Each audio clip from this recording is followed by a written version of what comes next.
¿Vamos a orar? En reverencia vamos a hablar con nuestro Dios. Querido Padre y Señor que estás en el cielo, gracias. Gracias por tu amor, gracias por tu perdón, Señor, y gracias porque no hay nadie como tú. Gracias porque nos llamas, Señor, nos amas, nos ayudas y cada cosa que haces la haces en favor nuestro. Señor, te queremos pedir que en esta noche tu Espíritu Santo esté con nosotros y en nosotros. Que tus ángeles, Señor, acampen a nuestro alrededor. Que podamos, Señor, vivir un ambiente espiritual. Que tu Espíritu se mueva entre nosotros. Que nos hable, Señor, por medio de tu palabra. Y que podamos aprender más de ti, pero no solamente eso, sino que salgamos completos de aquí, sanados, transformados por la acción de tu palabra y del Espíritu Santo en nuestra vida. Señor, bendice a cada uno de los presentes. Hay personas que vienen por primera vez, te pido que las bendigas también. Que hagas que se sientan cómodos aquí como en su casa. Y que podamos disfrutar juntos de estudiar tu palabra. En el nombre de Jesús, amén. Pueden sentarse. El viernes pasado arrancamos con una travesía, por una aventura, que es el libro de Daniel. ¿Sí? El libro de Daniel. Mientras vamos poniendo el PowerPoint para esta noche, vamos a hacer algún repaso de lo que estudiamos el viernes pasado. Ustedes tienen unas hojitas que yo les di el viernes pasado, ¿sí? Son las hojitas del estudio bíblico. Vamos a responder las preguntas que estaban en esas hojitas. Eran varias. Eran varias preguntas que teníamos en esas hojitas, ¿sí? Y entonces, en la página número 4 del apuntecito que yo les di, arrancan las preguntas. Yo voy a preguntar y ustedes me van a responder. Así va. El que no contestó, lo contesta ahora.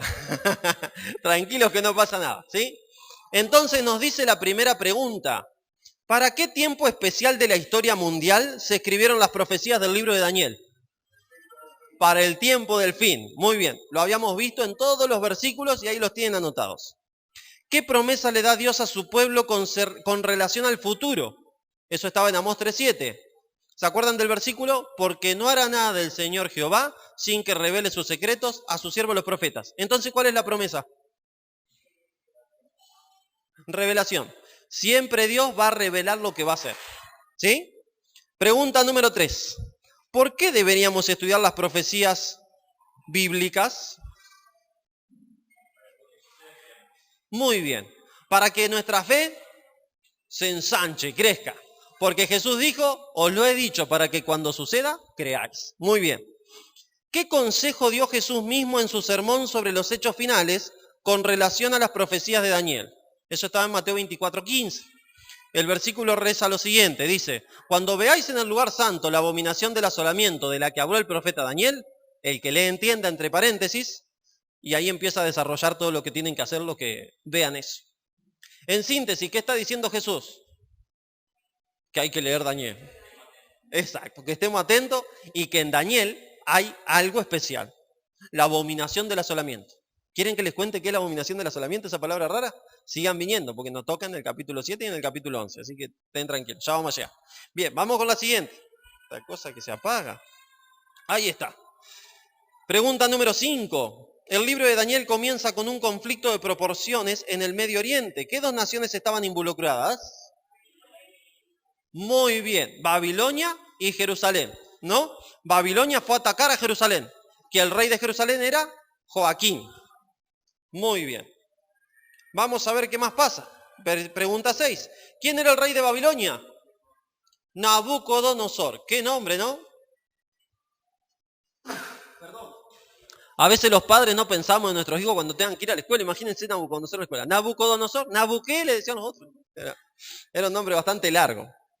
Me acuerdo cuando era chiquito y jugábamos al horcado bíblico. No ahorcábamos a nadie, tranquilo. Era ese cosito de que uno aprende palabras, ¿no? Y al principio usábamos todo Nabucodonosor. ¿Saben cuál es el nombre más largo que aparece en la Biblia? Oh, se me borró. Me agarró la laguna. Debe ser por todo lo que yo vi esta semana. Eso es del hijo de Isaías. Bueno, después les cuento. Cuando me vuelva yo hago un paréntesis y les cuento.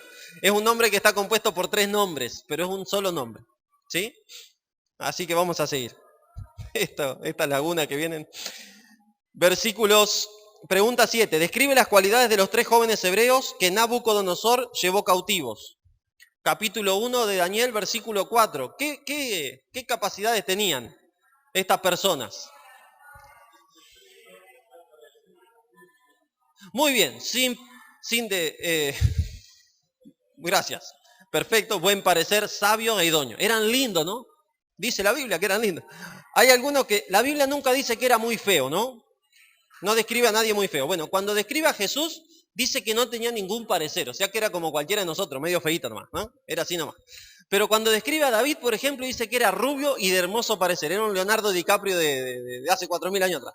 Entonces acá dice que los 3 jóvenes hebreos, los 4 en realidad, eran de buen parecer, idóneos, perfectos. ¿Qué hizo Nabucodonosor para cambiar la personalidad, para cambiarle la mente, para lavarle el cerebro a estos 3?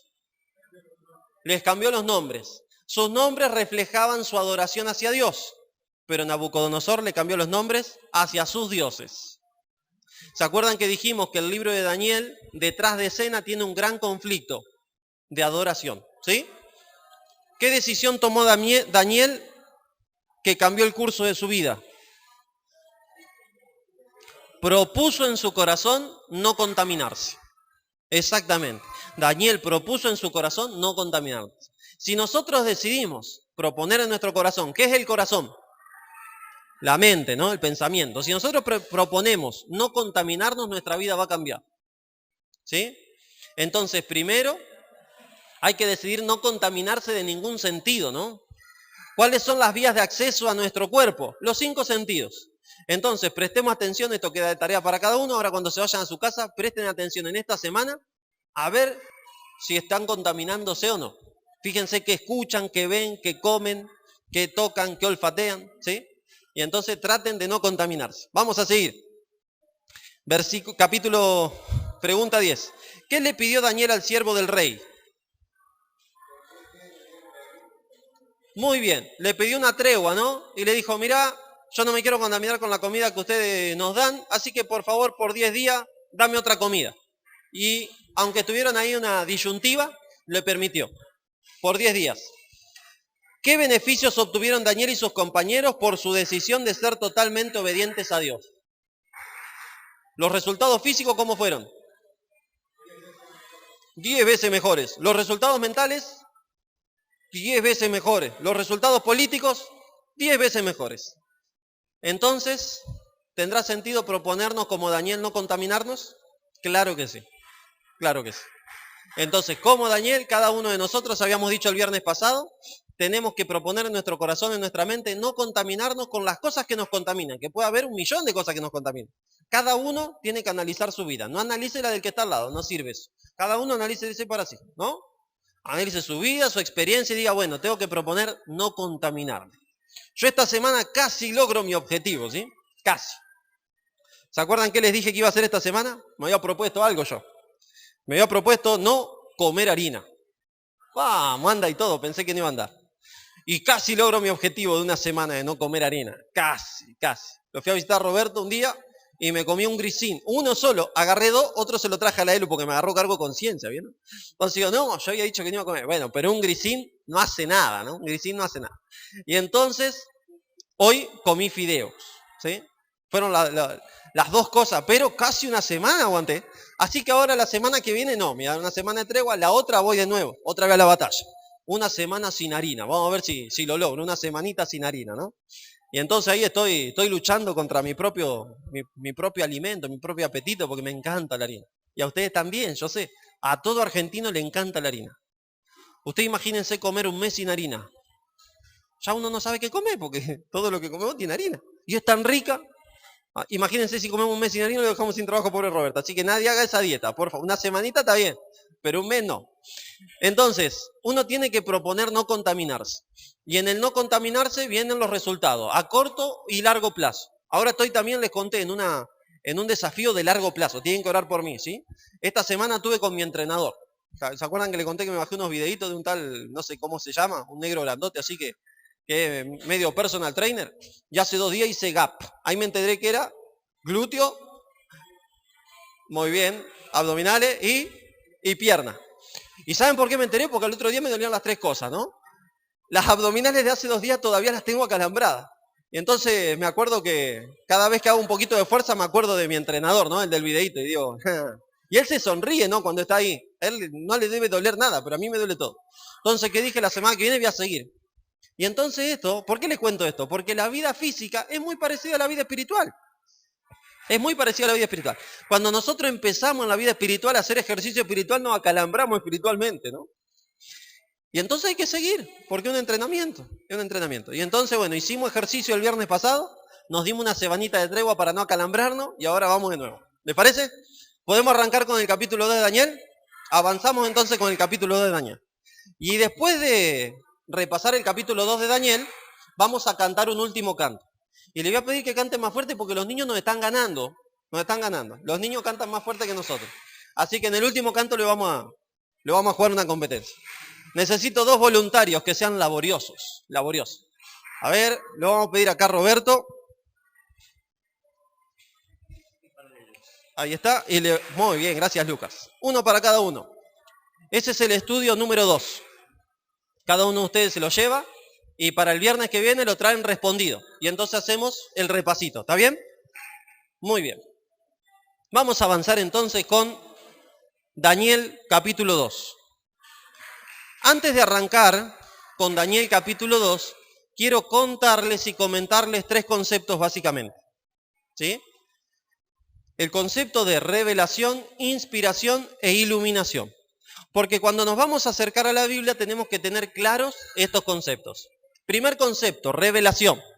Es el acto divino por el cual Dios capacita al profeta para recibir verdades, hechos, asuntos que están fuera de su alcance.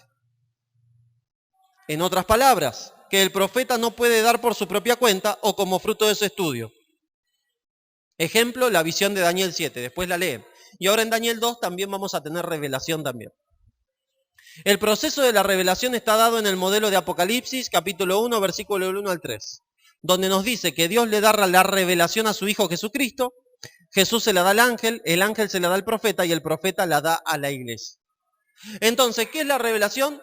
Es el acto divino por el cual Dios capacita a una persona, la cual es el profeta, para que transmita su mensaje, para que reciba su mensaje. ¿Por qué Dios le tiene que dar una capacidad al profeta para recibir su mensaje? Porque son 2 naturalezas diferentes. El profeta, como vos y yo, tiene una naturaleza humana pecadora. Después de que Adán y Eva pecaron, todos los que nacemos después de Adán y Eva somos pecadores. Y ustedes saben que nuestra naturaleza se corrompió, nos pasó algo adentro, acá adentro a nivel microchip, a nivel software, que nos reventó. Y hardware también.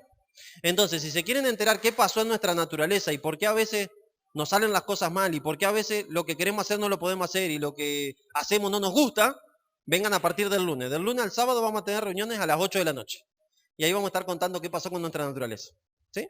Pero nosotros tenemos naturaleza pecadora. Y los profetas también. Entonces, cuando Dios, en su naturaleza divina, sin pecado, gloriosa, le venía a revelar algo, le tenía que dar muchas veces fuerza extra. Nos vamos a encontrar cuando lleguemos a Daniel capítulo 10, que Daniel recibe una revelación y cae desplomado, se desmaya. Entonces viene un personaje y lo toca y le da fuerza extra. Pero esa fuerza extra le ayuda para ponerse así en cuclillas, con las rodillas en el piso y las manos apoyadas, ¿sí? No le dio la fuerza para levantarse. Y entonces dice Daniel, y ahí estaba yo, temblando sobre mis piernas y sobre mis manos en el piso. Y entonces vino este personaje de nuevo y me tocó. Y ahí me dio fuerza extra y me puse en pie. Pero dice, le hablé y le dije, mire señor, con esta gran visión y esta revelación me han venido dolores por todo el cuerpo, me duele todo. Entonces vino y me tocó de nuevo, dice. Y cuando me tocó, fui fortalecido. Entonces le dije, señor, ahora estoy fuerte, hable que yo te escucho. Esta revelación divina lo hizo pomada. Entonces, ¿qué es el acto de revelación? El acto por el cual Dios, ¿sí? El acto divino por el cual Dios capacita y fortalece a un profeta para recibir su revelación. Pero después viene la inspiración. Es el acto divino por el cual Dios capacita al profeta para transmitir el contenido de la revelación en forma confiable. Transmite aquello que Dios muestra al profeta y que debe comunicar. O lo que el profeta selecciona como contenido de sus días bajo la superintendencia del Espíritu Santo. Por ejemplo, Lean Lucas 1, del 1 al 4, donde Lucas vemos que hizo un estudio de campo. Lucas no convivió con Jesús. Lucas lo que hizo fue un estudio de campo. Y entonces fue y habló con Betty y le dijo, Betty, contame cómo fue tu experiencia con Jesús. Fue a donde María y le dijo, María, contame cómo fue tu experiencia con Jesús. Fue hasta donde Juan y le dijo, Juan, contame cómo fue tu experiencia. A Pedro, a Santiago, a este, al otro. Y entonces recabó información y escribió el Evangelio. ¿Quién lo guió para hacer esa investigación? El Espíritu Santo. ¿Por medio de qué? Del proceso de inspiración. ¿Qué es el proceso de inspiración? El proceso divino por el cual Dios capacita al profeta para que transmita su mensaje. Y hay veces que los profetas, déjenme hacer un paréntesis acá en el proceso de inspiración, han tenido un desafío gigante. Si ustedes quieren ver el desafío gigante que tienen los profetas, lean cuando vuelvan a su casa Ezequiel capítulo 1 a ver si entienden lo que está viendo Ezequiel. Ezequiel explica lo que ve en sus palabras, pero cuando uno lo lee dice, ¿y cómo es esto? ¿Por qué él está tratando de explicar lo que vio? Pero es difícil lo que vio. Y entonces lo explica con sus palabras. Lo que nos debemos quedar tranquilos es que el Espíritu Santo lo capacitó para que por medio de esa forma que tuvo para explicar lo que vio, es de manera suficiente para que nosotros entendamos lo que Dios quería que entendamos. Porque hay personas que dicen, no, como la Biblia fue escrita por seres humanos, anda a saber todos los errores y todas las cosas que tiene. Fue escrita por seres humanos pecadores, igual que vos, igual que yo. Pero el Espíritu Santo los capacitó para que escriban. Y déjeme contarle otro puntito de la inspiración. Hay personas que han creído que el Señor les dictaba a los profetas. ¿Sí? Se les llama inspiración mecánica. No existe tal cosa, porque vemos que si no, tendría que ser todo el mismo estilo, y hay distintos tipos de estilos. Juan, por ejemplo, escribe un estilo, el apóstol Pablo escribe de otro, Pedro escribe de otro. ¿Se acuerdan que el apóstol Pedro por ahí escribe y dice, ¿por qué hay cosas que nuestro hermano Pablo ha escrito que son difíciles de comprender, los cuales los indoctos tuercen para extraviarlos del camino? ¿Por qué? Porque Pablo era un hombre que era muy capacitado. Pablo era un licenciado, era un magíster, era un doctor y tenía varios doctorados. Entonces al momento de escribir Pablo escribía con un lenguaje alto. Pedro era un pescador y entonces escribía en un lenguaje sencillo. ¿Y entonces qué pasó? ¿Dios no le dictó? No, Dios no le dictó. Imagínense que Dios le dicta a Daniel y se va Daniel y le dice, bueno Señor, como vos querés que escriba todo esto en un libro, vamos a escribir. Y se va Daniel 2 y entonces le dice, bueno, escribí Daniel, ¿estás listo? Sí, estoy listo, Señor. ¿Mojaste la pluma en la tinta? Sí, ya la tengo mojada. Bueno, vamos para adelante. Entonces le dice, en el segundo año del reinado de Nabucodonosor, sí Señor, en el segundo año del reinado de quién, Señor? De Nabucodonosor. De Nabucodonosor, tuvo Nabucodonosor sueño. ¿Qué tuvo Nabucodonosor? Sueño. No resultó así. No fue así. Dios le revelaba todo al profeta y después le daba la capacidad para que él con sus palabras y con su personalidad transmitiera eso. ¿Sí? ¿Cómo se llama eso? Proceso de inspiración. Me gustan ustedes.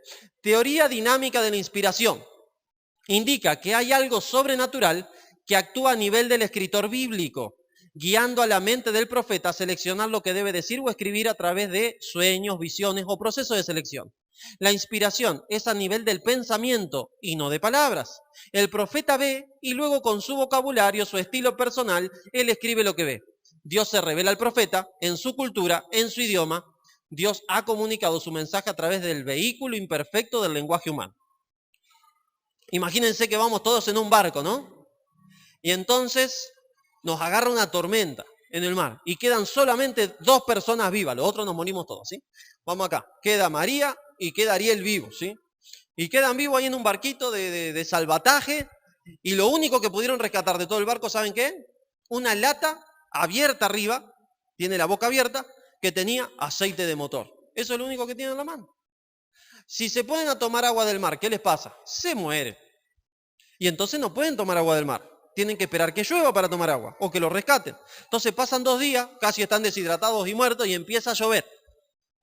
Y entonces tienen que tomar una decisión. Entonces Ariel le dice, pero María, ¿vamos a tomar agua en esta lata que tiene restos de aceite todavía y que tiene gusto a aceite? Y entonces María le dice, no sé, es la única forma de salvarnos. Es la única que tenemos. Y sí, vamos a tomar, yo la tomaría. Así que ponen la latita en la lluvia mientras abren la boca, ¿no? Para que cualquier gotita que le pegue la puedan absorber. Y entonces cuando la latita se llena empiezan a tomar ese agua con gusto a aceite, pero que les va a salvar la vida. Así pasa con el lenguaje humano. El lenguaje humano es limitado, pero era la lata de aceite que el Señor tenía para comunicarnos su salvación. Así que el Señor toma lo que tiene en nuestro lenguaje. Si nos comunica en lenguaje celestial no entendemos nada. Así que no le queda otra que usar nuestro lenguaje. Entonces usa el vehículo del lenguaje, en el caso de la ilustración la lata de aceite, que tal vez tiene un poquito de gusto a aceite, pero nos va a salvar la vida igual. ¿Sí? ¿Se entendió? Vamos con la tercera. Iluminación. Es el acto divino por el cual Dios capacita al oyente, al lector, al receptor del mensaje, a vos y a mí, para entender y comprender el significado del mensaje adecuadamente. En el momento en que oramos al principio, le dijimos al Señor, Señor Espíritu Santo, por favor, ilumina nuestra mente y nuestro pensamiento para entender las palabras del libro de Daniel. ¿Cómo se llama eso? Proceso de iluminación. Porque la Biblia misma dice que las cosas espirituales se disciernen espiritualmente. Y si no estamos en el Espíritu, no vamos a entender las cosas del Espíritu. Por eso le pedimos al Espíritu Santo que esté con nosotros y en nosotros. Para Él fue el que inspiró a Daniel, hace miles de años atrás. Y entonces yo ahora necesito de Él. Pero si no, ¿cómo voy a entender esto que fue escrito hace miles de años atrás, en otra cultura, en otro idioma, en otro momento, y que fue escrito como profecía? ¿Cómo lo voy a entender? Con la ayuda del que inspiró a Daniel, el Espíritu Santo. ¿Haciendo qué? Un proceso espiritual. ¿Que cómo se llama? Iluminación. ¿Estamos hasta acá? Se terminó la clase. Vamos ahora sí con Daniel capítulo 2. Vamos a leer. Daniel capítulo 2, versículo del 1 al 3. En el segundo año de su reinado, Nabucodonosor tuvo un sueño que turbó su espíritu y no pudo seguir durmiendo. Y el rey mandó a llamar a magos, astrólogos, encantadores y caldeos para que le mostrasen su sueño. Vinieron pues ante el rey y el rey les dijo, tuve un sueño y mi espíritu se ha turbado por saber el sueño. Así que Nabucodonosor tiene un sueño, se levanta y se olvida el sueño. Pero sabe que el sueño ese era muy importante. Así que llama a toda su comitiva de sabios, magos, astrólogos, a todo el que pudiera saber algo lo llamó para que le cuente el sueño. Y entonces Nabucodonosor le dice a los magos, astrólogos, etcétera, etcétera, muchachos, quiero que me digan el sueño que tuve y su interpretación. Tranquilo, rey. Entonces se van, se ponen así, tipo formación de rugby, ¿viste? Cuando están por armar el scrum. Y entonces se ponen así y le dice, muchachos, ¿y qué le vamos a decir al rey? Y no sé, dice, esto está rarísimo, porque ¿qué le vamos a decir si no sabemos lo que soñó? ¿Cómo vamos a saber lo que soñó? Entonces van y le dicen, mire, rey, díganos lo que soñó y nosotros le decimos qué significa. Y entonces el rey se pone en serio y le dice, yo no sé lo que soñé, me olvidé lo que soñé. Así que vayan y díganme lo que soñé y lo que significa. Se van otra vez, hacen la rondita y dice, y no sabemos, ¿y qué podemos hacer? Y nada. Había muchas prácticas que hacían estos magos, encantadores. Había una, por ejemplo, que era matar a un animal y sacar el hígado y mirar el hígado y con eso te adivinaban, ¿no? Pero ahora no sabían qué adivinar. Cuando alguien le decía soñé tal cosa era fácil porque le inventaban algo de última y chao. Pero ahora no se podía. Y entonces como tardaban mucho, Nabucodonosor les dice, yo sé lo que está pasando, ustedes me están tomando el pelo. Están haciendo tiempo porque no saben qué decir, así que la vamos a hacer corta. Un decreto real. A todos los magos, los astrólogos, mañana le cortamos la cabeza. Se terminó. Si no sirven para esto, no sirven para nada. Y lo mandó a matar. En ese grupo de magos, gente pensante, gente inteligente, estaban los 4 hebreos de Daniel capítulo 1. Daniel, Misael, Ananías y Azarías, los cuales en Babilonia les decían Belsasar, Sadrac, Mesac y Abednego. Cuando viene la guardia y golpea, ¿no? En la casa de Daniel. Y abre Daniel y dice, hola, ¿cómo estás? Dios te bendiga. Y entonces el de la guardia le dice, mirá, tengo una mala noticia. Ah, sí, ¿qué pasó? ¿Cuánto está el dólar? ¿No? Le pregunta. Y le dice, no, tranquilo, el dólar está bien. El blue bajó y no te preocupes. Pero lo malo es que te van a matar mañana. No, ¿en serio? Sí, te van a matar. ¿Pero por qué? Y le contó el chusmerío. Entonces dice, no, pará, ¿cómo nos van a matar por tan poca cosa? Quiero ir a hablar con el rey. ¿Qué pasaba en la mente de Daniel? Daniel conocía algunas cosas. Conocía Isaías 46:9, por ejemplo, que dice, porque yo soy Dios y no hay más Dios y nada hay a mí semejante, que anuncio lo por venir desde el principio y desde antiguo lo que aún no era hecho. Daniel conocía a su Dios y sabía que si había alguien que podía zafarlo de esta, era Dios. Así que al primero que acude es a Dios. Primero al rey para decirle, rey, dame una tregua. Me gusta Daniel porque era de pedir tregua, ¿no? En el capítulo 1 pide 10 días y ahora le pide un ratito, deme hasta mañana.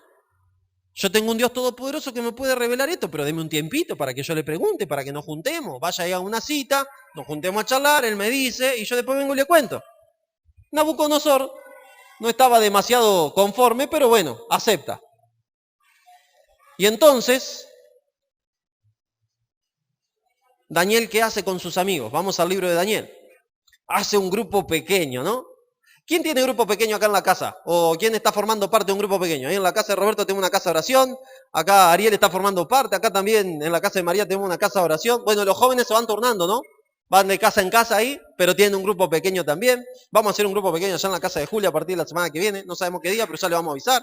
Y en todo así tenemos grupos pequeños. ¿Quién fue el que los inició? Bueno, no iniciaron los grupos pequeños como lo tenemos nosotros, ¿no? Pero se nota y se ve que Daniel y sus amigos estaban acostumbrados a orar juntos por los problemas que tenían.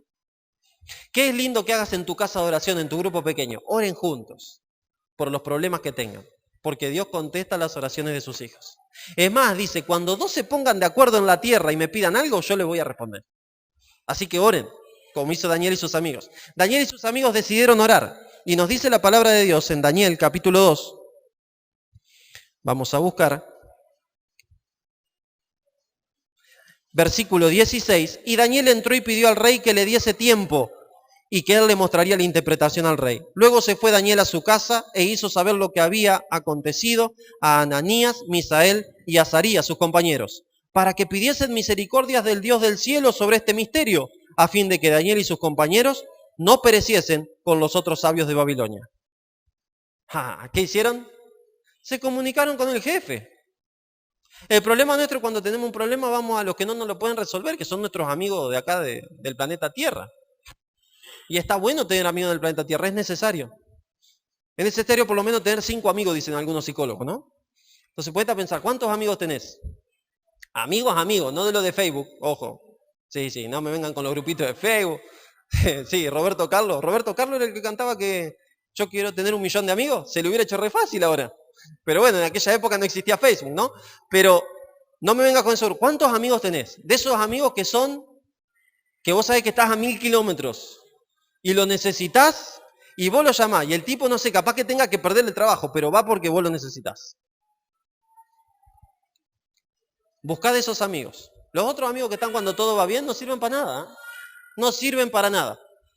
Esas amistades que cuando va bien están ahí, cuando te va mal se corren, esos no son amigos. Son tipos que les gustan los grupos sociales. Buscá de los amigos como Misael, Ananías y Azarías, como Daniel, que estaban en las buenas y en las malas. Pero cuando tengas un problema, al primero que tenés que acudir es a tu mejor amigo, a Dios, como hizo Daniel, Misaías, Ananías y Azarías. Dice 2.23 de Daniel, a ti, oh Dios de mis padres, confieso y te alabo que me diste sabiduría y fortaleza. Y entonces se va a hablar con el rey y le dice, rey, no mates los sabios de Babilonia. ¿No es cierto? Y entonces nos vamos al versículo 28, donde Daniel le dice al rey, mire rey, lo que está pidiendo, como le dijeron los sabios, es difícil. Es más, es imposible. Que usted diga que soñó algo y después quiere que alguien le diga lo que usted soñó, ¿quién lo puede hacer? ¿Quién se puede meter en la mente de usted si nadie sabe lo que pasó? Pero hay un Dios en el cielo que ¿qué hace? Que revela los misterios. Y él ha hecho saber al rey Nabucodonosor lo que ha de acontecer en los postreros días. Y entonces le empieza a desarrollar la revelación que Dios le dio a Nabucodonosor, que Dios hizo que Nabucodonosor se olvide para poder dársela a Daniel, para mostrar que el único Dios verdadero y poderoso era Jehová de los ejércitos. En la mente de los babilonias, Jehová era un don nadie, porque ellos habían ido a Jerusalén y la habían destruido. Y teóricamente el que protegía a Jerusalén era Jehová. Entonces en la mente de ellos dicen, nuestro Dios, Marduk, y nuestros dioses son mucho más poderosos que este Jehová. Así que este Jehová no sirve para nada como Dios. Pero Dios ahora, Jehová, le está demostrando que el único Dios verdadero es Él. Y ahora se lo demuestra porque todos los adoradores, los magos y astrólogos de sus dioses no pudieron hacer nada.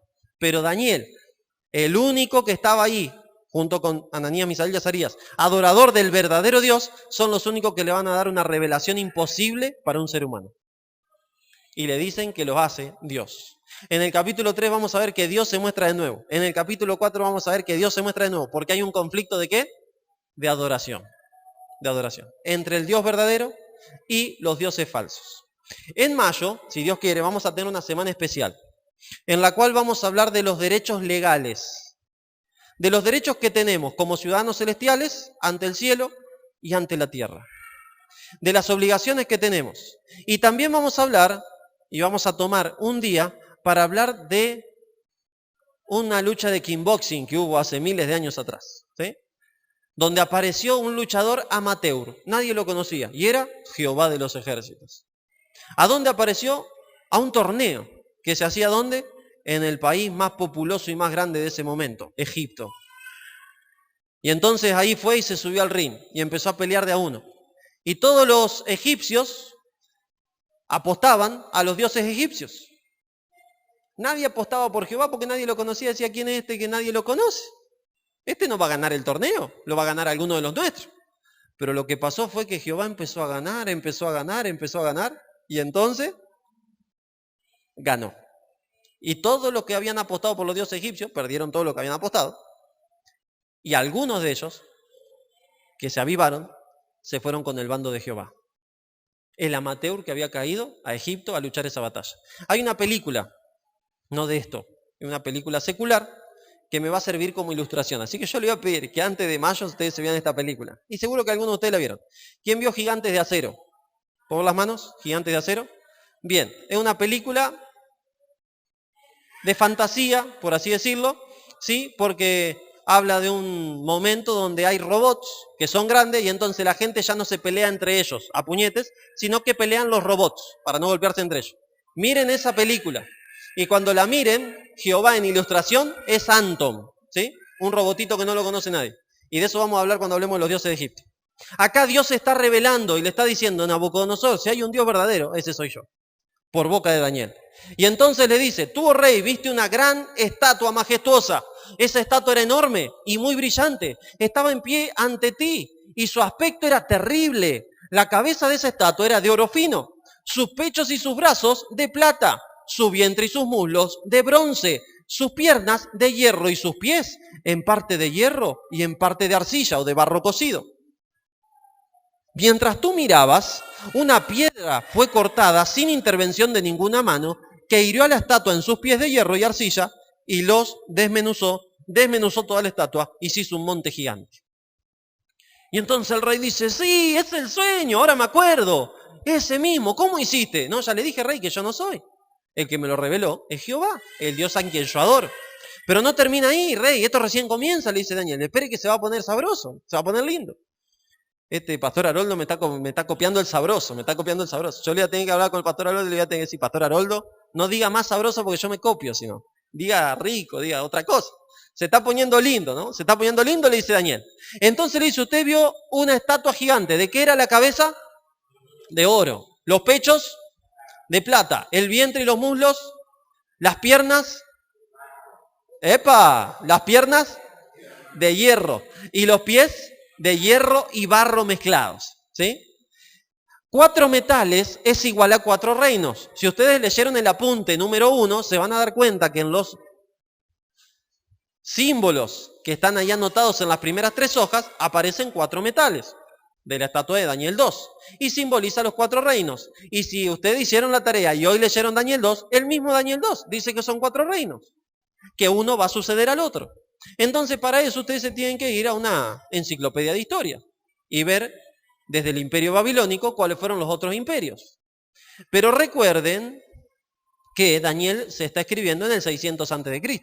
Ustedes saben que como iglesia adventista, desde que nacimos como iglesia adventista, estamos diciendo que el libro de Daniel se escribió en el 600 a.C. Pero un montón de otras denominaciones se nos mataban de risa, porque ellos creían que Daniel se había escrito en el siglo II o siglo I a.C. ¿Por qué? Por Daniel 2. Los dejo ahí, después le cuento por qué se nos reían. Y entonces, Daniel 2 habla de esta estatua. ¿Los 4 metales a qué simbolizan?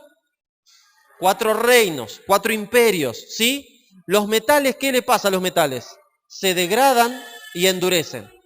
Tú eres aquella cabeza de oro, Daniel 2:38. ¿A quién representaba la cabeza de oro? A Babilonia. Babilonia. ¿Qué imperio Babilonia?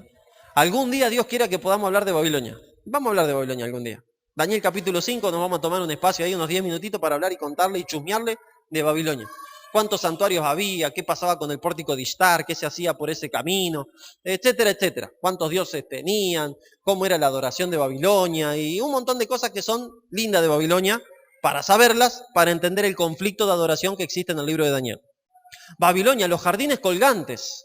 Se dice que Nabucodonosor amaba tanto a su esposa y su esposa extrañaba tanto la vegetación de donde ella era que él hizo jardines colgantes para que ella se pasee por ahí. Y eran una de las 7 maravillas del mundo antiguo, los jardines colgantes de Babilonia.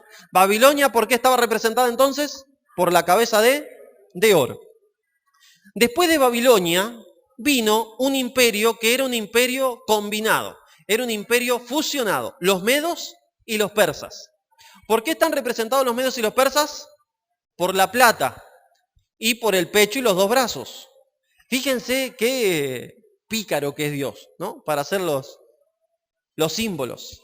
Porque Medo-Persia tenía 2 partes, así que él decide hacer la estatua. Nosotros porque ahora la vemos y decimos, qué fácil, claro. No, sí, pero te tenés que imaginar. Vos tenés que hacer algo que represente lo que vos quieras que represente y solo eso, no otra cosa. Y entonces hizo una estatua y en la parte de los pechos, que tenían 2 brazos, eso representan a Medo-Persia, que era un imperio que estaban fusionados 2 reinos, los medos y los persas. Todos tenemos la misma fuerza en los 2 brazos, ¿no? No, nadie. Siempre hay un brazo que tiene más fuerza que otro. Y en los medos y en los persas también era así. Acuérdense de esto, porque cuando lleguemos a Daniel capítulo 7 tenemos que repasar la estatua. ¿Sí? Entonces el pecho de plata, ¿quién representa? A Medo-Persia. Muy bien. Bueno, miren. La cabeza de oro va desde el 605 hasta el 539 a.C. ¿Se acuerdan que el otro día mostramos cómo se cuentan los años, no? Desde el momento en que nace Jesús, 0, 1, 2, 3 para atrás y 0, 1, 2, 3 para adelante. 605 a 539 gobernó Babilonia. 539 al 331 gobernó Medo-Persia. Después vino otro reino, el reino de bronce, que está representando a Grecia. A Grecia. ¿Han tenido algo de bronce ustedes? ¿Alguna manijita en la puerta? ¿La han pulido? ¿Dura mucho brillando? No. Se opaca rápido, ¿no? Por eso en un montón de casas veo que hay un montón de candelabros de bronce, cositas que ya están opacas, porque la gente se cansa de limpiarla. La limpia un ratito y a los 2 o 3 meses, ¡pum! Chao, otra vez opaca. Y hay que limpiarla. ¿Y cuánto le dura el brillo? Poquito. ¿Cuánto le duró el brillo esplendoroso a Grecia? Poquito también. ¿Quién fue el más grande en Grecia? Alejandro Magno. Alejandro Magno. Cuando lleguemos al capítulo 8 de Daniel, nos vamos a ver que la profecía de Daniel en el capítulo 8 estaba representando por un símbolo a Alejandro Magno. En el 600 a.C., Dios está representando lo que va a pasar 300 años después. Bueno, 270, ¿no? 270 años después con Alejandro Magno. Y se lo representa con un cuerno grande y poderoso. ¿Por qué brilló poco? Porque Alejandro Magno en poquito tiempo conquistó todo el mundo conocido. ¿Y después qué pasó? Se murió. Algunos dicen que de fiebre, otros dicen que de borrachera. La cuestión es que se murió joven, jovencito. ¿Sí? Y entonces el reino se dividió en 4. ¿Por qué está representado Grecia? Por el bronce, por el vientre y los muslos. ¿Sí? Interesante, ¿eh? Porque uno ve a los gimnastas y una de las cosas que más se le destacan en algunos de los griegos en la época antigua son los muslos, porque corrían mucho y son el vientre, tiene una tabla de planchar en el vientre, ¿no? El vientre y los muslos. Grecia, desde el 331 al 168. Porque en el 168 vino un imperio que era como el hierro, que al que se le ponía adelante lo hacía bolsa. Vino un imperio que era como el hierro, durísimo, despedazaba, desmenuzaba todo lo que agarraba. Y ese era Roma. El imperio con más duración, con más durabilidad, porque el hierro dura mucho más, es mucho más duro. Desde el 168 hasta el 476 después de Cristo, casi prácticamente 700 años.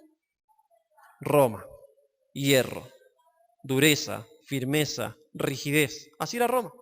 Roma tenía cosas buenas, ojo. Siempre hablamos mal de Roma, hay que hablar bien también. Roma hizo muchas cosas, hizo caminos Roma. Caminos de piedra, caminos como si fueran las rutas de hoy, que hasta ese momento no había. Y entonces se aligeraban un montón de cosas. Algún día que hablemos de la época en que Jesús nació, vamos a tener que hablar de Roma. Y nos vamos a dar cuenta de que Roma tenía sus cosas malas, pero también tenía sus cosas buenas. Y en algunas ocasiones, los derechos que tenía Roma para los ciudadanos nos vinieron bien a los cristianos, como por ejemplo al apóstol Pablo, que era romano. Y entonces cuando lo estaban por matar abajo, una turba, el oficial les dijo, hey, vayan a rescatarlo porque lo van a linchar, lo van a matar, y no pueden porque es romano. Así que bajó toda una guardia romana, vieron las películas de la guardia romana, los escudos grandes, ¿no? Y esas formaciones que hacían ellos, le hicieron un escudo hacia Pablo y dijeron, vamos para adentro, vamos para adentro. Y todos se fueron para adentro y lo guardaron a Pablo para después mandarlo a apelar a César, que él pidió apelar a César. Y el Señor lo utilizó, porque en ese que pidió apelar a César fue y vivió pagado por Roma, alquilándole Roma una casa al apóstol Pablo, vivió predicando. Y nos dice la palabra de Dios que estuvo preso mucho tiempo el apóstol Pablo. Pobre apóstol Pablo. Y déjenme hacer un paréntesis acá, porque a algunos de ustedes capaz que le pasa lo mismo. Pablo cuando le escribe la carta a los romanos le dice, muchachos, espero ir pronto a verlos. Espero ir prontito a verlos. Y no solo esto, sino que espero tener un viaje próspero, un viaje feliz, un viaje amortiguado, un viaje sin lluvia, un viaje sin rutas cortadas. ¿Y saben cómo fue a Roma? Preso fue. Naufragó, le pasaron 1001 a Pablo, pero fue a Roma. Y en Roma le predicó a todo aquel que se le acercaba. Así que, ¿cuál es el cuarto imperio? Roma. ¿Por qué está prefigurado? ¿Por qué está muy bien? Y después viene el hierro y el barro cocido, ¿sí? ¿Qué son? El hierro y el barro cocido, que son Europa dividida. En el 476 cae completamente Roma. Y si ustedes se van a una enciclopedia de historia y buscan en cuántas naciones se dividió Roma cuando cayó, van a encontrar que no se dividió ni en 15, ni en 25, ni en 8, ni en 12. ¿Saben en cuántas se dividió? En 10. ¡Oh casualidad! 1000 años antes, 600 antes de Cristo, Dios había dejado revelado que los pies de la estatua revelaban a lo que venía después de la caída de Roma, que eran 10 dedos, 10 naciones. Está bueno, ¿no? 1000 años antes. Por eso, ahora les cuento, por eso muchas personas se reían de la iglesia adventista cuando nosotros decíamos en el 600 se escribió Daniel. Porque había algunos que decían, no puede haber escrito en el 600 porque ¿cómo vas a saber lo que va a pasar en el futuro? Debe haber sido escrito por lo menos en el siglo I antes de Cristo. Otros decían, no, eso se escribió en el siglo V después de Cristo, sexto. Cuando vio todo lo que pasó, lo escribió como diciendo que escribían en el sexto, pero fue un librito que escribieron disimulando que era en el siglo VI, pero no. Y el problema que teníamos, los que decíamos que Daniel se había escrito en el siglo VI, es que no teníamos nada con qué comprobarlo.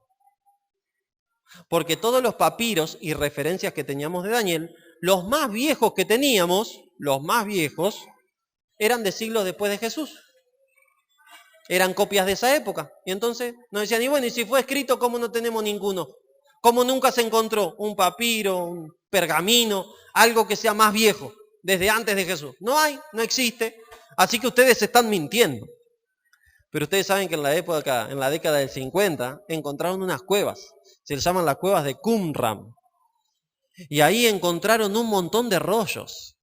Y en esos rollos encontraron rollos del libro de Daniel, de siglos antes de Cristo. Y entonces, después de 100 años, la iglesia adventista nace en 1846. Esto se encuentra en la década del 50. Después de 100 años, se dejaron de reír de las interpretaciones que Dios nos había mostrado, porque no eran nuestras, sino que eran revelaciones de Dios. Porque ahora sí hay cosas que muestran que Daniel fue escrito siglos antes de Jesús. Y entonces ahora los teólogos no tuvieron más que callar y decir, ¿qué cosa loca esta? ¿Y cómo puede ser? ¿Cómo puede ser? Como dice la Biblia, porque no hará nada el Señor Jehová sin que revele sus secretos a sus siervos los profetas. ¿Para qué? Para que cuando ocurra, crean. Y ocurrió. Entonces, ¿esto qué tiene que generar en nosotros? Fe. Ahí tenemos otra vez eso. 606 antes de Cristo, ¿hasta dónde va la profecía de Daniel 2? Hasta la eternidad. ¿Por qué hasta la eternidad? Porque nos dice la profecía de Daniel 2 que cuando la piedra le pega en los pies a la estatua, rompe los pies, rompe las piernas, rompe el vientre, rompe toda la estatua y se hace un monte gigante. Y en ese monte Dios instaura un reino que nunca jamás será destruido. Y sabemos por toda la revelación completa de la Biblia que ese reino va a ser sin pecado, sin dolor, sin muerte. Y sabemos por la revelación completa de la Biblia que Dios está queriendo que cada uno de nosotros forme parte de ese reino. Por eso Jesús vino a este mundo. Por eso Jesús murió. Para darnos el derecho a participar en ese reino. ¿Por qué? Por la sangre de Cristo. Y entonces, vemos ahí en la imagen las 10 naciones en las cuales se dividieron, ¿sí? Roma, son 10, de ahí nacen las grandes potencias europeas, pero hay algo que me llama la atención en el libro de Daniel, y es que el libro de Daniel capítulo 2, la palabra de Dios me dice que las naciones en las cuales se dividiría el reino, el cuarto reino, Roma, nunca más se unirían como una sola nación. Y me llama la atención porque en la historia de la humanidad hay varios personajes que trataron de unir a Europa nuevamente. Muchas personas trataron de unir a Europa. Europa se unió, como decía la Biblia, por alianzas humanas. Hay una época, no podemos profundizar porque el tiempo es corto. Acá en Arroyito el tiempo se pasa muy rápido. No sé si ustedes se han dado cuenta. Yo voy a una casa a visitar, son las 3 de la tarde, nos ponemos a orar, nos ponemos a charlar, miro el reloj, 4:15. ¿Qué pasó? Estuvimos charlando 15 minutos. Me pongo a mirá la hora que hay que sacar ese reloj ahí. Son las 11 de la noche ya. No, mentira, tranquila. Son las 9. Nos quedan 15 minutos. Y entonces acá uno se pone a predicar y ya se pasa la hora enseguida. No puede ser esto. Así no va. Y entonces acá, ¿qué decía la Biblia? Que se iban a unir por alianzas humanas. Entonces no podemos profundizar todo este contenido, pero hay una época en la historia donde toda Europa estaba relacionada por casamientos, ¿sí? El rey fulano de tal, la esposa del rey era la prima de Mengana y así, todos casamientos. Pero no estaban unidos como nación, no era un imperio. Pero hay varios que trataron de unirlos como imperio. ¿Quiénes fueron algunos de ellos? Carlomagno en el siglo XIII, Carlos V en el siglo XVI, Luis XV en el siglo XVIII, Napoleón en el siglo XIX, el Kaiser Guillermo II y Adolfo Hitler en el siglo XX. Todos fracasaron. Todos fueron derrotados por la profecía. Y hay algo interesante que quiero compartir con ustedes. Ustedes saben que cuando Hitler estaba en su apogeo, estaba en su gloria, allí en Alemania, y tenían un dicho, ¿no? ¿Cuál era? Alemania sobre todo. Y ahora nosotros lo vemos desde acá, pero algunos de ustedes que vivieron en la década del 40 saben que era toda una aventura eso. Y que hasta unos tiempos más tarde no se supo bien lo que estaba haciendo Hitler ahí. Pero en 1940, todos decían, todo el mundo decía, nadie se atreva a decir que Hitler va a caer, porque todo parece decir que Hitler nunca va a caer. La Iglesia Adventista tenía una revista en esa época, la seguimos imprimiendo, y se llamaba Las Señales de los Tiempos. Y entonces en la revista del 2 de julio de 1940, en la revista adventista Señales de los Tiempos, apareció toda la interpretación de Daniel 2, y cuando en Daniel 2 la palabra de Dios dice, y nunca más se volverán a unir, las señales de los tiempos, dijo, Hitler va a caer. No va a lograr lo que se propone. No va a poder volver a unir a Europa. ¿Por qué? Porque la palabra de Dios lo dice hace más de 2000 años. ¿Y qué pasó? Ya sabemos la historia, ¿no? Habrán visto películas, habrán visto documentales. Hitler cayó y no logró unir Europa. ¿Por qué? Porque Dios ya había dicho que no se iba a unir. ¿Cabeza a quién representa? A Babilonia. Los pechos, Medo-Persia. El vientre de bronce y las piernas de hierro y los pies de hierro y barro a las naciones después de Roma. ¿Sí? Bien. Entonces, hay dos cosas importantes con respecto a la piedra. La piedra. ¿A quién representa la piedra? La piedra tiene una bidimensionalidad profética. ¿Qué?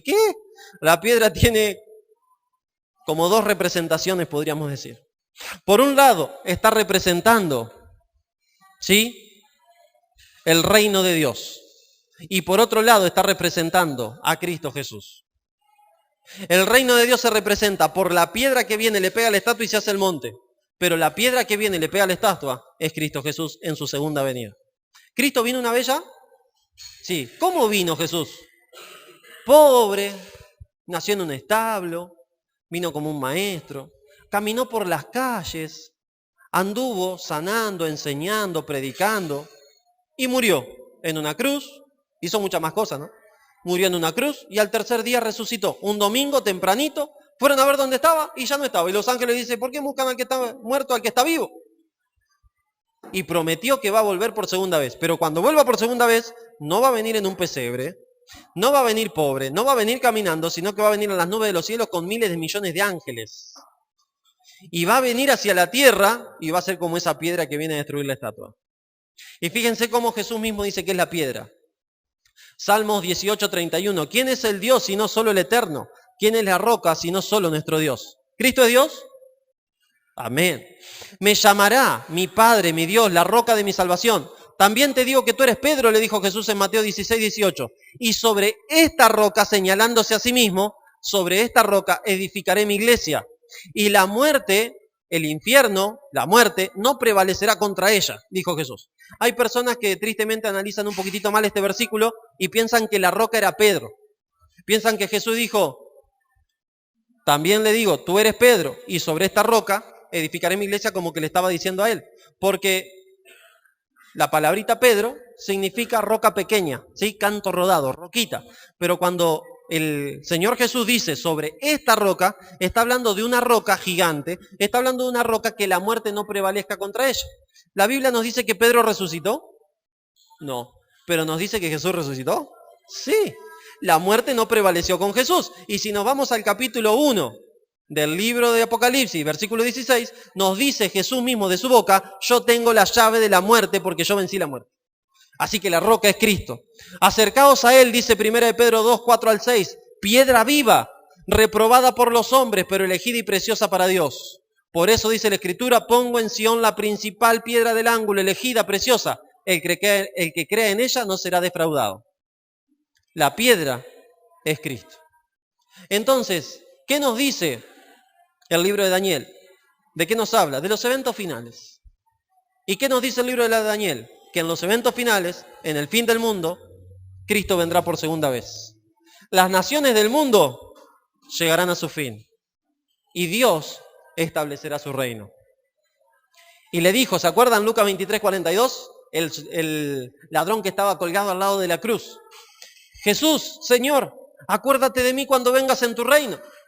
Y el que le dijo, de cierto te digo hoy, tranquilo, vos vas a estar conmigo en mi reino. Vos vas a estar conmigo en el paraíso. Porque la Biblia nos promete y nos da la esperanza de que también, de la resurrección.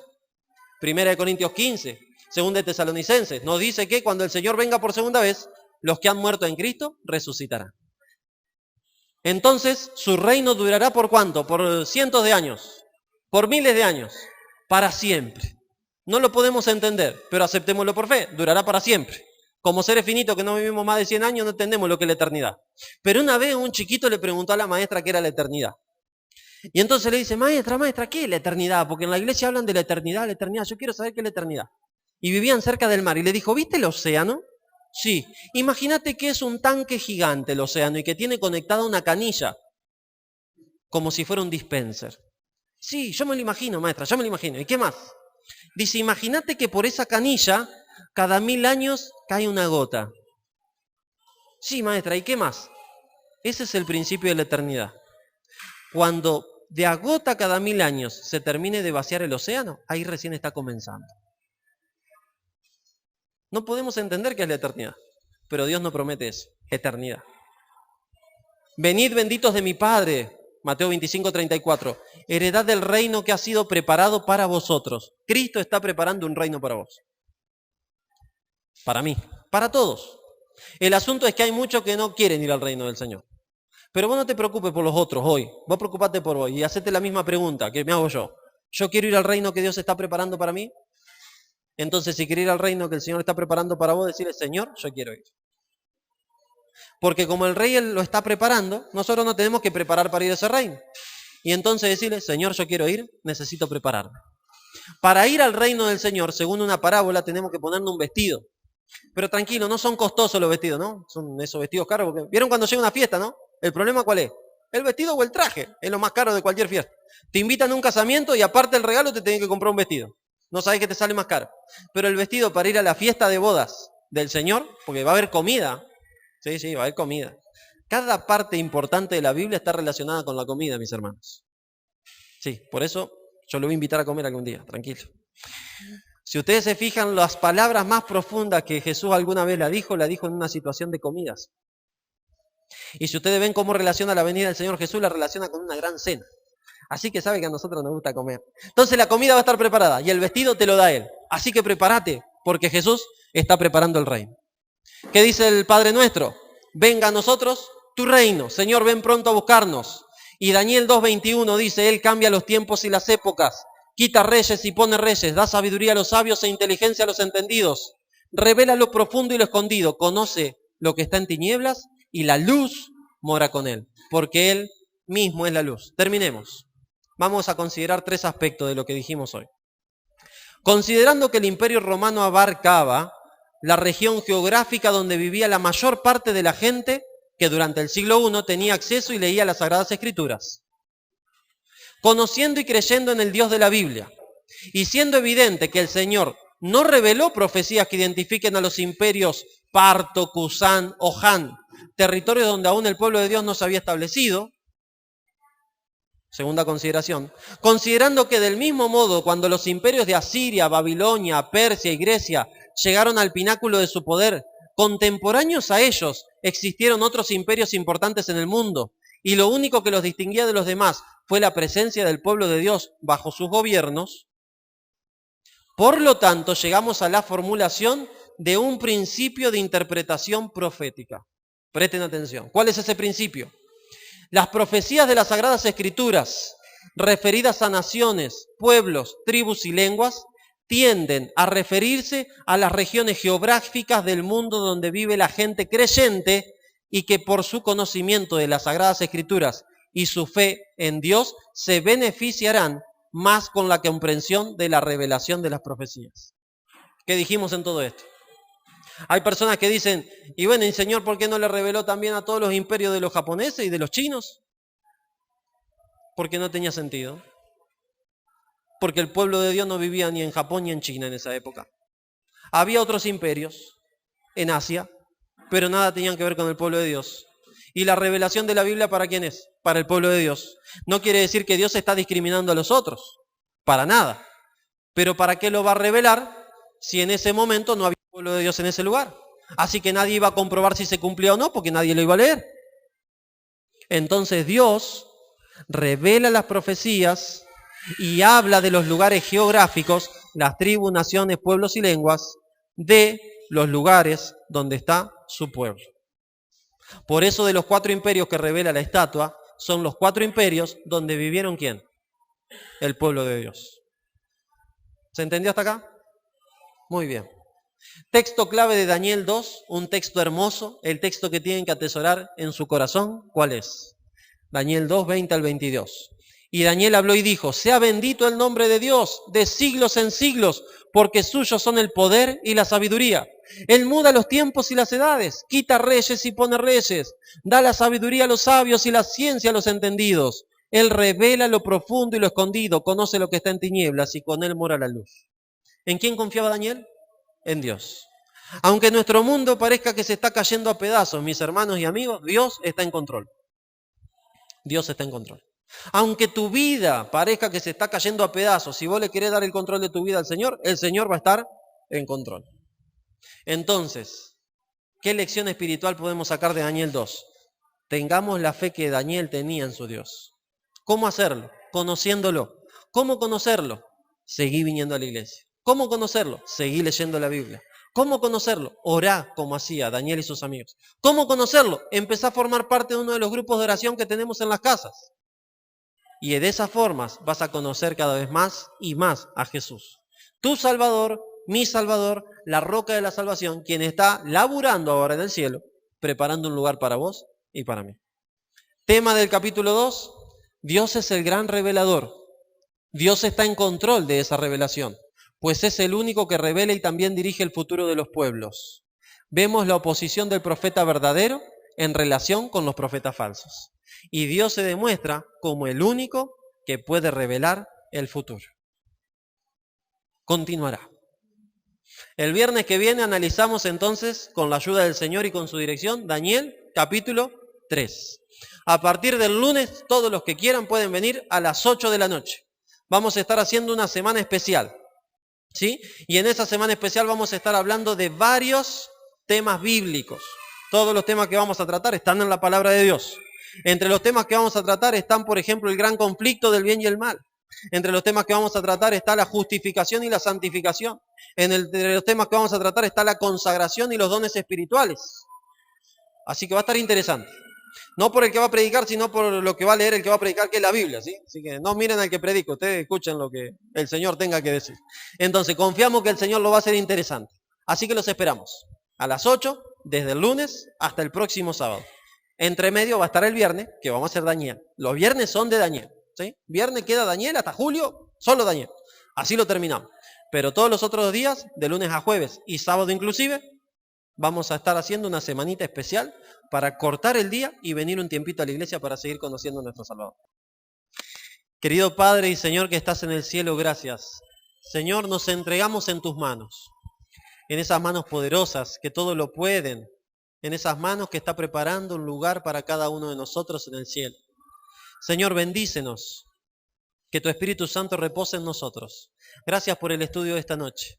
Gracias porque nos dimos cuenta, de acuerdo a Daniel 2, en tu palabra, que tú estás al control, que tú eres el único que puedes revelar el futuro, y que en ese futuro que revelaste en tu palabra en Daniel 2 hay esperanza. Cristo está pronto a volver a buscarnos. La piedra de nuestra salvación, la roca de nuestra salvación está pronto a venir a buscarnos. Señor, ayúdanos a prepararnos para ir al reino de los cielos. Bendícenos, bendice a cada uno de los presentes, a cada una de las personas que nos está escuchando, para que tu Espíritu Santo repose en cada uno de ellos. En el nombre de Jesús. Amén. Amén. Dios les bendiga, que tengan una linda noche. Mañana también hay reunión a la mañana y a la tarde, 9:30 a la mañana, 6 de la tarde a la tarde. Y cuando salen, en la mesita de entrada, hay unas planillas, ¿sí? Todos los que vayan a seguir asistiendo al seminario de Daniel, por favor anoten su nombre ahí, para poder saber cuántas copias tengo que preparar para el viernes que viene, ¿sí? Segundo, hay un seminario, un taller de cocina que se va a dar. Ahí está toda la información puesta en una planillita también. El martes que viene comienza. Hay que inscribirse y hay cupo hasta 12 personas, ¿sí? Si ya se anotaron 12, inscribite igual, que de alguna forma nos vamos a acomodar. ¿Bien? Ahí va a decir algo de un importe que hay que pagar, eso el martes, tranquilo, ahora vaya tranquilo a su casa, disfrute de la noche, todo tranquilo. Y también hay que inscribirse si ustedes quieren para la escuela bíblica. Escuela bíblica es un espacio que vamos a hacer aquí en la iglesia, donde los miércoles a las 8 de la mañana, los jueves a las 17 horas, para el que no pueda los miércoles, el jueves, vamos a hacer un estudio sentados de 1 hora de algún tema bíblico que a ustedes les llame la atención. ¿Sí? Por ahí tienen una duda y dicen, che, yo nunca entendí esto que dice la Biblia. Bueno, ahí lo vamos a estudiar. Ustedes me dicen, ustedes los adventistas dicen tal cosa, pero acá la Biblia dice otra. Bueno, lo vamos a estudiar, capaz que estamos equivocados, ¿no? Entonces, ¿dónde va a ser ese espacio? En la escuela bíblica. Así que si ustedes quieren aprender en la escuela bíblica, quieren venir también a compartir, anótense ahí. Así sabemos qué preparamos. Dios les bendiga. Que tengan buenas noches.